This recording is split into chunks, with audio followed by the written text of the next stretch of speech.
Hello everyone, nubkeks here. Welcome back to Nub Raids, and in today's video I want to show you a showcase of my Knight Revenant only team for taking down the Ice Golem, a speed team for taking it down. It was really fun to actually build up this team. This is part of the DeadwoodJedi here on YouTube. Of course you all know DeadwoodJedi, but it's part of the Faction Games. 9 content creators, 3 teams of 3 fighting against each other. I was up against Layla Fox with the Shadowkin and Coldbrew with the Dwarves. I was taking a Knights Revenant. For Ice Golem, I highly recommend you go watch the full video right here, Faction Games Day 4, and see the full runs. I'm obviously going to be spoiling that somewhat in today's video, so go watch this one first if you have not already for some crazy reason, and check out the other Faction Games. It's been some of the most fun I've had in Raid. It's been amazing. Anyway, without any further ado, let's dive into this run. We've Gaia in the lead for an attack aura. We've got Shemnath, NARMA the Returned, who I've previously called one of the worst champions in the game. We'll come back to that.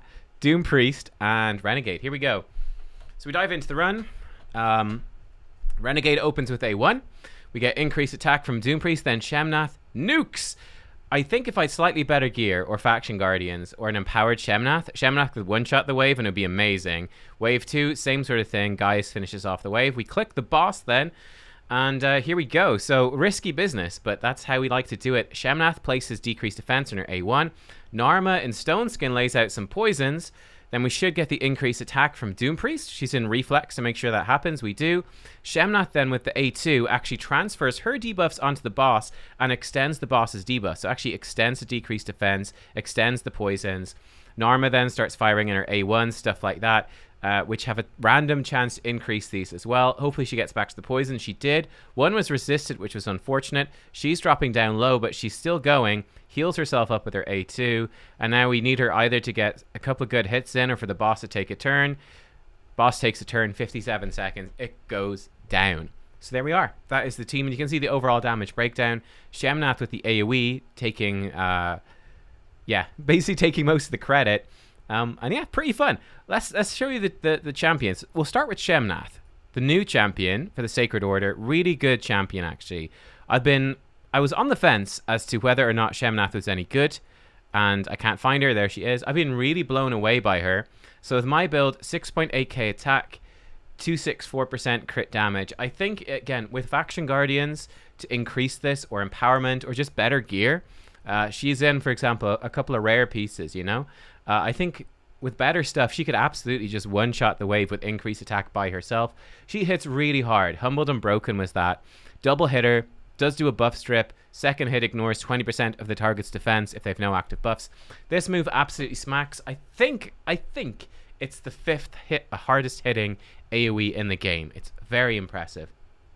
And then basically what she did then, she also does get more crit damage for every debuff on the enemy, but we weren't really able to stack any debuffs, unfortunately. Then her A1 is that double hitter. Each hit has a 50% chance of placing decreased defense. So it's that random chance when we get to the boss, forcing her to open with her A1, target the boss. If she places decreased defense, it speeds it up. But we've got that second option for decreased defense because she gets debuffed by the ads, and then with Caryatid's Curse, throws it back, right? Transfers all debuffs to the boss, hits 3 times, increases their debuffs, decreases buffs doesn't matter, and then increases buffs on her doesn't matter as well. She dies right after, but basically doing the job she was set up to do. I was really impressed. We have her in Savage and Cruel, just trying to up her damage, and we have her going in like this. I actually did get her with Attack Blade Disciple here because I didn't need more crit rate. She was critting all the time. More damage on the first hit for the nuking, more damage full HP, higher max HP, and then Helm Smasher. A bit of randomness there in terms of whether it triggered or not, I suppose. And then more chance for the A1 to work, and then extending again the decreased defense, that sort of stuff. But that was basically the Shemnath build. Really impressed by this champion. Great champ, really cool champ. Yeah, a lot of fun. The bonus accuracy here is also good for the arena. I did use her in the arena matchup too, if you want to see that. And I wasn't participating, but the participants had to fight the arena defense, so you can see that defense in action too. Gaia's pretty straightforward. Oh, it's also worth mentioning, we did have a player power limit, so you're going to see I couldn't put full gear in all these champions. 2 sets of Cruel. Obviously, I would have liked 3 sets of Cruel, but I don't have 3 sets of Cruel. That would work. 8k attack, 88% crit damage, some crit rate, some accuracy. Gaius was in there for the aura to up Shemnath's damage and just that backup wave clear. And then again, the bit of randomness there of whether or not Gaius would place bombs on the boss. And that could really work. I think on the fastest ever runs I got, we didn't see my fastest run there, for example, at the start of the video, would be where the boss would actually weak hit Gaius on the retaliation. Gaius would live, maybe place a bomb, and then sometimes Gaius could get back to his A3 and actually place out 2 bombs. If he had increased attack on, it could speed up the run a decent amount, whilst also, you know, cutting out some of the animations and the ads, because they would be asleep. We don't have AoE poison, so that was the idea there. And Gaius is War Master, again, just for a little bit of extra damage against the boss. And Sniper, just for that extra chance to place bombs on the passive. So that was the idea with Gaius. We had, I'll come to Norma last. We had Doom Priest. She was War Master because she does attack the boss. I did give her the lasting gifts just for that small chance that her increased attack could last a bit longer on Norma, up Norma's damage. Cycle of Magic, again, a chance to get that increased attack up. And she was in Reflex, right? A chance to reduce her cooldown, just making sure that she would get back to increased attack on time, which she would. And yeah, she was built like this. Again, building her out for damage, I don't really think there was that much point of it. I mean, if I had, you know, more stats to play with Faction Guardians, I would have much rather pumped those stats into Norma and yeah, Norma and Shemnath with empowerment and all the rest, and taking them off her. But we might as well build her with some gear, I suppose. And then we had Renegade coming in. Renegade has really good masteries right here. Didn't even finish them. Didn't finish them. Don't want her to fill up debuff slots. She's got a 5-star rare attack percentage glove. Very nice. But she is in there basically to hopefully do a little bit of extra damage. And she needs to be the fastest in order for the speed tune to work, basically. She's in there just simply to reset our skills on wave 2, so we smash through it quickly. Yeah, it would have been much slower to clear the waves otherwise.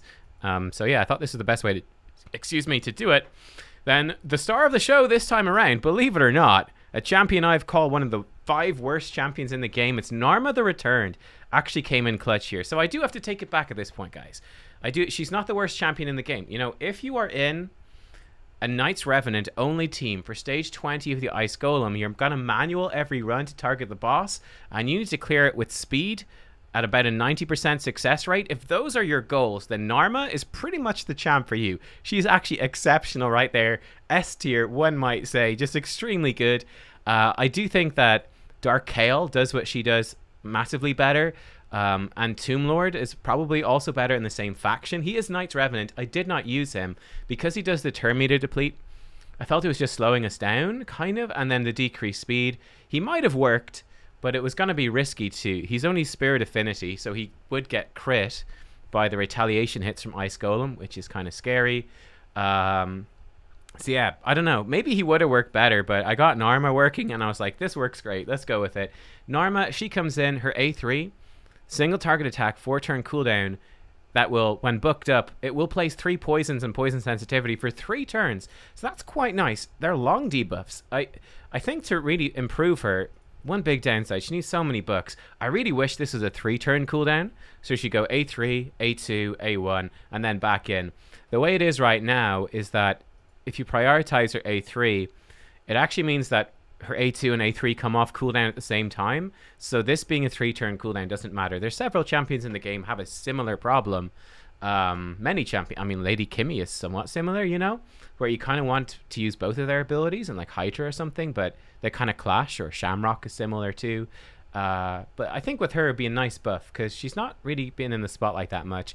It's a good A3 though, really good. The thing that made this run really fast is if it procced refresh. If it procced refresh and she got to do this twice in a row and really stack those poisons up, then we were good. Her A2 places decreased attack always for 3 turns as well. That's nice. And then it does a big heal too. That heals more for every poison on the target. It's a big AoE heal. It was good for keeping her alive. The decreased attack was necessary for her not to die. And then, yeah, her A1 is a 60% chance to increase the duration of 3 random debuffs on the target by a turn. It's super random. So you're just sort of praying that it works, you know? And her masteries were like this. More speed when allies are dead. A bit more healing, try to keep her alive. Obviously, chance to extend her debuffs. War Master. This is one big difference too. You know, normally, if you watch my speed team, for Ice Golem 25, we use Dark Kale, and very specifically in that build, you absolutely avoid War Master. Absolutely. any direct damage can proc Ice Golem retaliation hits, and those can wipe you. What you want to do is you want to use a poisoner and kill it with poisons. You don't want to do this. But obviously in this situation, I did want to do this. So we've got Norma actually built up with crit rate, crit damage, as much attack I could squeeze out, with War Master. So she can absolutely trigger retaliation hits from the Ice Golem. But it's worth the risk in a speed race against other CCs because we want her to go as fast as possible. So yeah, it's interesting. I guess if you were doing her just to solo this, you would not build her with War Master, I don't think. And you would build her with regen set. But I didn't need regen set because it was calculated that she wouldn't... Well, she does die sometimes. But it's calculated that she wouldn't die. It's the theory. You know, she's not supposed to die because Stone Skin absorbs the first 2 retaliation hits and then you're good. I actually want to run it through and leave it on full auto. I have never tried this, so we're going to experience it together. I think if you leave this on full auto, it probably fails, but I'm not sure. It's certainly going to be much slower. So again, what I normally do here is target the boss. This is going to ensure that it triggers the retaliation, that it will kill off my other champs really quickly, that Narma poisons the boss. There's not really a point in Stone Skin if it's not blocking the retaliation hits, all the rest. So I'm certainly intrigued to see how this will go. You can see we kill the ads, no problem. Now the issue right here is that we will start to trigger retaliation hits. So I'm certainly curious. I'm curious if it will work. I guess it probably will, because they're just going to keep killing the side ads. But there's always that chance that like the AoEs from Shemnath and the bombs from Gaius, that stuff could go weird. Another nice thing, you might notice it here, the bombs with Gaius. So here you go, we've reached about our time right here. The bombs from Gaius, boom. They can actually bypass the retaliation hit as well. Here comes in another big one. This actually is better than I thought it would be. This run is decent. I'd say there's a lot of randomness here, of course. I think I actually turned off the A3 of Shemnath. Let me switch that. I think I turned off Shemnath's A3. Bang, big hit comes in, and he goes down. Actually better than I thought. Let's fix this. I turned off Shemnath's A3 in case he got weak hit and somehow, or she got weak hit and somehow lived. This is the final test. But, I mean, honestly, Narma, she's actually pretty good for this Ice Golem level. The big problem, the thing that I still don't like about Narma, I have to be completely honest here, is... Let's see this on default as well. There we go. Default everything. Yeah, perfect. The thing I don't like about Narma, the biggest problem with Narma is that she can be very good if you get her early. And if you get her early, especially for clan... I might do a full guide on her, you know? I might actually do a full guide on her so you can see exactly how she works.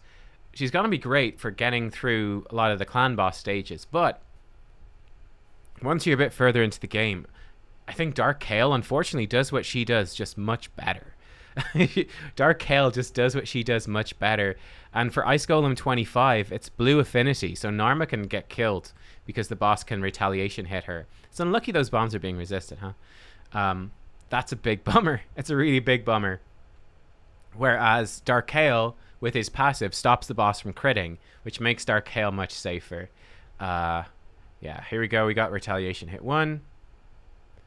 We're attacking some random stuff right now. Shemnath should do the AoE. Oh no, did A2 instead. Maybe Shemnath just doesn't want to do the AoE, huh? Weird.